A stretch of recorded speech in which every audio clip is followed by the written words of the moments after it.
In this tutorial we're going to look at how to set up the SketchUp interface and just quickly look at the different tools that we're going to turn on and off. The first thing is, let's turn off instructor.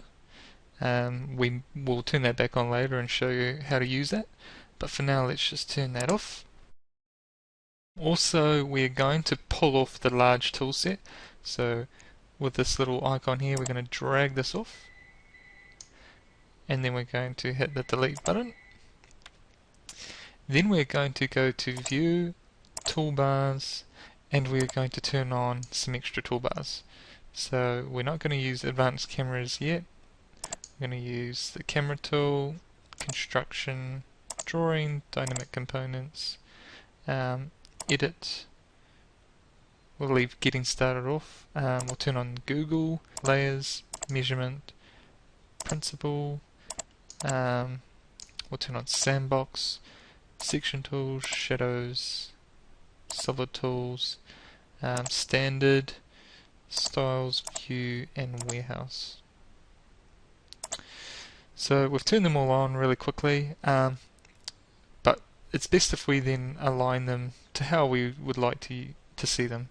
So with the toolbars, if you've just gone off the page, we can position them down the side of the page, so you just grab it and touch the side of the page and it will go there. Again, pull it off and then touch the side, and then we should be able to pull that over. Get the move tool, toolbar, and just pull that in over here. Then we could grab the construction, put that over there. Sometimes we might not be able to fit too much onto our screen, so you might want to, under toolbars again, under options, just turn off large toolbars so we can just fit more onto the screen. I'm sorry if it's a bit small, but I would just like to show you as much tools as possible. Yep, so pull that up. Okay, the viewing tools, so we'll grab those and just put them under there. That's great. Pull the shadows over to there. Standard views. Pull down the extension warehouse. Sandbox could probably just go down there. Styles can go there. Section tool, oh yep, that'll fit in there nicely. Sandbox tools, we'll put just in front of the solid tools, and dynamic components at the bottom.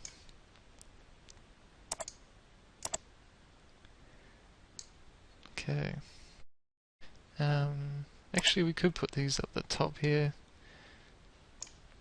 and then we'll maybe even put the measurements at the top, and that way you'll see shortly if I put measurements up the top here that then we lose that bar along the bottom and get more space. So essentially what we're trying to achieve is just bordering our working space and aligning all the toolbars around that so we can see more easily.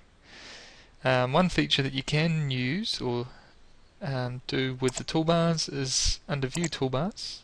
While this is active, if you go and click on the Push-Pull tool, for example, you can move that above the Move tool. The same with the pencil and the rectangle tool. If you use the pencil more predominantly, put that above the rectangle tool, and now that would be the tool of priority. So that's generally the interface setup, and in the next series of tutorials we're going to look at each tool on this interface. But just before we finish off this tutorial, let's turn on the dialogues that we will use over the time. So under Window we're just going to turn on Materials, then Components, Styles, Layers, Outliner, Scenes, Shadows.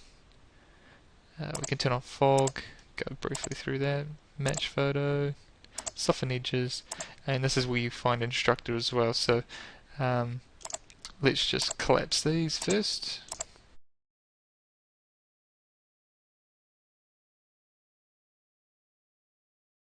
Okay, and these are quite big because I'm making this video at quite a small size, but with a larger resolution these should be a lot smaller.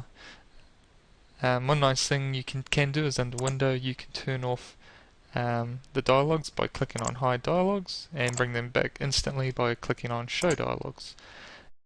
If you have two screens, you can drag them off the screen and put them on another screen, or bring them back.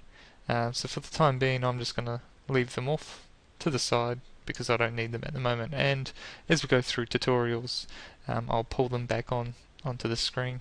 So that's the basic setup of the interface, and yeah, be sure to tune in for the extra tutorials on how to use each tool.